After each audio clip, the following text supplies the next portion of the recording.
this is what I want to talk about. You kind of screwed everybody over. Me? Yeah.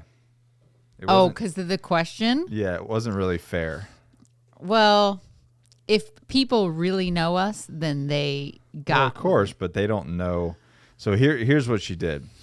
She goes, times for, plus a bunch of questions. We did an Instagram post for people who are completely not following. Yeah. We did an Instagram post to kind of get some questions and get people buzzing about this upcoming podcast. So she said, time for 2 truths and a lie. Which is a fun game. This is, one of my favorites. It's from Catch Me If You Can. That game show was on Catch Me If You Can, and that made me think of it. Okay. So guess which one of the following statements isn't true. All right, 3 statements. And you're supposed to guess which one of the following statements isn't true. Number 1, one of us did time in prison. Number 2, we have a white picket fence. Number 3, one of us ran a knockoff handbag operation out of a massive warehouse. Now, this is where it's kind of like... Etchy, sketchy? You kind of... Like, you were shady about this. This wasn't clear cut. I mean, it was intended to make people kind of ponder a little bit, to create a sense of interest. All right, so one of us did time in prison. No.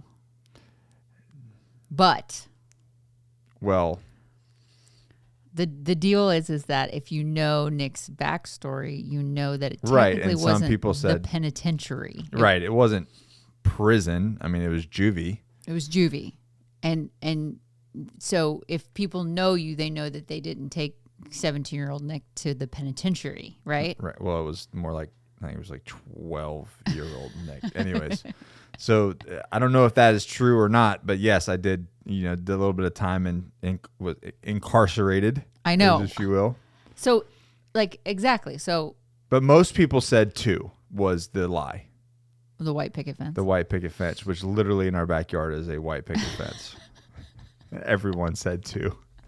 We have a white picket fence, guys. It's not a white picket. It's a shadow box fence, but we painted it white. We painted it white. And we have 2 golden retrievers. So any ideas that you thought you knew about us? I guess.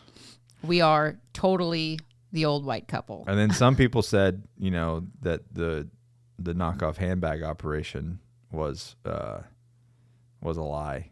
Not as many. Most people went and said, there's no way they have a white picket fence. And I was laughing because literally the backyard is a white picket. But ran a knockoff. I did not run a knockoff handbag operation. Me personally. No. Did you? I did. Tell us a little bit about this. Well, it all started with a guy that my ex-husband and I were kids. We were like 17 years old, and is this public knowledge, or are you about to? I think a lot of people. Can you be legally? No, there's no traces of me anywhere, and the guy. I don't think he's doing it anymore. So it's like okay. We were teenagers. This guy was kind of shady and took my ex-husband under his wing and thought he could help him be a cool guy. But I think really he knew that my ex-husband was also like you, had been in juvie, in and out of juvie, and kind of thought he would be an easy target to get somebody to hustle for him. Super comfortable doing slightly illegal operations. Right. And he would have him cash all the checks and do all the stuff probably that. Super smart for that guy. Yeah. I'll get these kids involved. Because if anybody's getting busted, it's you guys. We signed for all the checks, all the shipments, all this. So he was just using us totally. But the money was insane. And so we couldn't handle not making that kind of money. Yeah. We would go and do purse parties. That's what they call them. And this is when we lived in Denver. So it was all the white lady salons, whatever, were hopping, and they would have these purse parties and they would put it together. We just showed up with the bags, right? So there'd be 30, 40 women at somebody's house. We would put bags in every corner of the house, as much inventory as we could fit. And we make 17, 18 grand in a day. Couple of kids. And then we had to give some of the money to that guy, but we were it's a cash business. Yeah, man, it was a cash business. It was but the deal was we had a contact in China that worked through New York, And then that was the other thing. He was like, he kept that contact to himself, but over time we got it.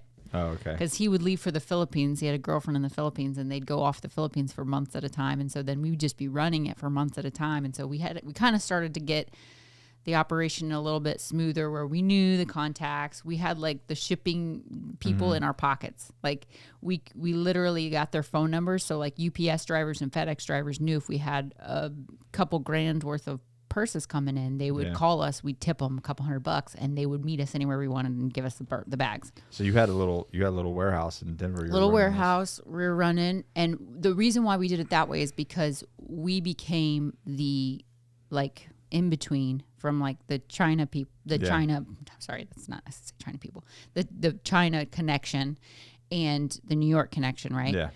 We became the go-between, so all the local like tanning salons, nail salons, hair salons would come and buy from us and then turn around and flip it for even more. Yeah. So we had a markup, they had a markup, the whole deal.